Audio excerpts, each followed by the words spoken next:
Okay, here we are again at Firebird Farm in Beltsville, Maryland, and today we're just going to demonstrate the act of thinning. This will be thinning some direct seeded crops. This is salad mix in one of our hoop houses. It's a very similar principle to thinning out seeds or seedlings in trays. If you start your seeds in trays, this will be a very similar process. However, as you may note, we've got quite a lot more small plants here than we hopefully will have in our trays, because we try and drop no more than 3 or 4 seeds per cell, depending on what we're planting, of course. But I'll just demonstrate how to thin by hand some of this salad mix. Now, this salad mix doesn't necessarily need to be thinned. It will grow just fine like this. However, I do find that if we leave the plants like this, if we leave the crop like this, the leaves tend to grow very close and very dense, which is, you know, a great habitat for pests and fungus or disease.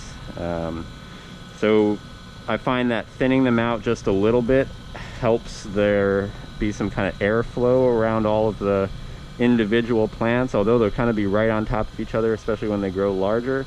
There'll be some sort of space around them to allow air to circulate. Predator pests or predator insects can get in and start eating our pests or doing whatever they do to destroy the pests.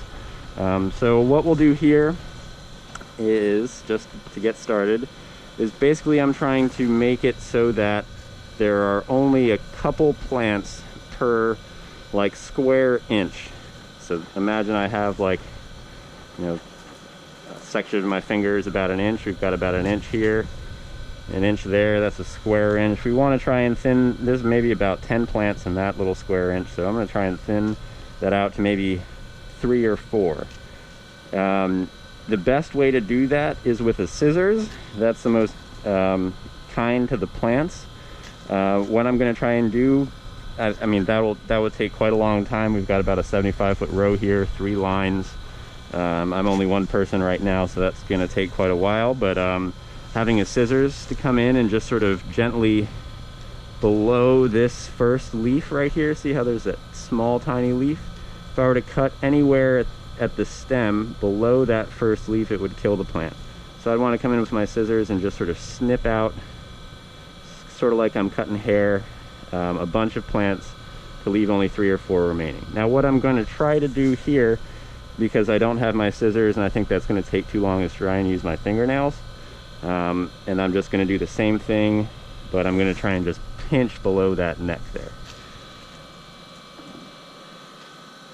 So there's one. You see how I got it right below the growing point there? That's the newest leaf. If I was to cut the plant up here, even if I was to, you know, cut that leaf itself, this will still regrow into a plant. And that, of course, will make this process a waste of time. So we want to make sure that we're getting below that first leaf. And I'm just going to sort of go for some smaller ones here.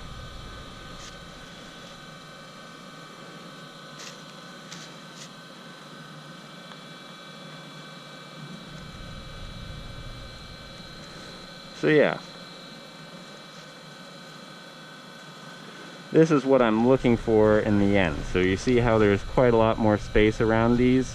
In that square inch, I've only left about 3 plants. I killed quite a few. You know, I killed way more than I left in. It's always good when you're thinning. You might feel that you're killing a lot of the plants that you worked really hard to grow. However, by doing this, you're going to allow certain plants to have more space, to grow a lot larger, to be more efficient and productive. You may think that you're killing a lot, but you're actually helping out your crop by only allowing a few to remain, because that allows the few that remain to reach their full potential, rather as try and compete for space, light, nutrients, moisture in this very tight space, and also probably be attacked by pests or some sort of disease. So I'm just going to keep demonstrating a little bit here, going down the line, and you may notice that sometimes my nail doesn't really work, and I end up actually pulling up the entire seedling. So, you know, at this stage, it's not, from experience, I found it's not a huge deal, but technically it does. By pulling this up, you can imagine that all these other plants have roots very close. Now these roots are very small and tender, and they can get easily damaged. So by pulling this one out from next to another plant, I might be damaging this plant's roots. So that's going to set it back a little bit. It's obviously not going to be super happy, but I found from experience that at this stage, right as these plants are producing their first true leaf, this is a true leaf here. It's starting to actually give a regular mustard green leaf shape. So this is a blend of mustard greens and kale as a salad mix. So this is actually starting to look like a mustard leaf. Some of these are looking like a kale leaf. It's kind of hard to tell at this stage, but it's one or the other. And at this stage, when they're just producing their first or second true leaves, this is the perfect time to thin, because most of the seeds will be already germinated. As you can tell, there might be some that are a little bit behind, they're a little bit smaller, some that are a little bit farther ahead, but we can pretty much be sure that most of the seeds, if not all of the seeds that we've planted here, have germinated. If we wait, if we do this a little bit earlier, there's a chance that some seeds might not have germinated yet and will still continue to come up, which will make us have to thin once again. After those new plants come up, imagine that they're inundating this space, just small baby plants. You know, we're going to have to come back and thin that again if we want to keep this spacing between the plants. So I hope that makes sense. I'm just going to kind of keep going here and thinning a little bit. Now you can be pretty quick with this. You can be pretty careless if you like, just to save some time, because obviously we do have a long way to go, and you can tell now that I'm getting a little bit lazier with it and I'm starting to rip more out.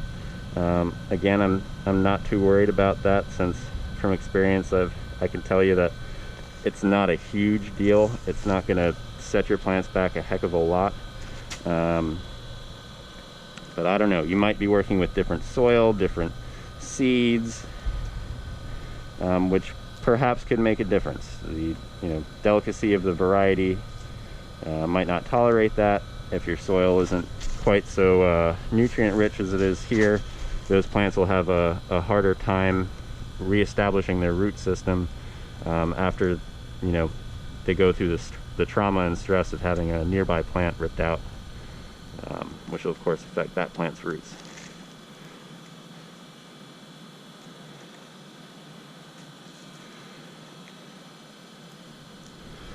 So you can see what I've got right here. This didn't take me too long, but it will take me a while for the entire bed. And you can see how there's quite a difference between these two lines already. I highly recommend doing this to salad greens. It's really great if you have some help. We planted these using an Earthway seeder, the push seeder that we'll demonstrate. And that allows us to get pretty straight lines and save some time. And we'll explain that in the Earthway demonstration. But here we go. We're thinning seedlings in the field.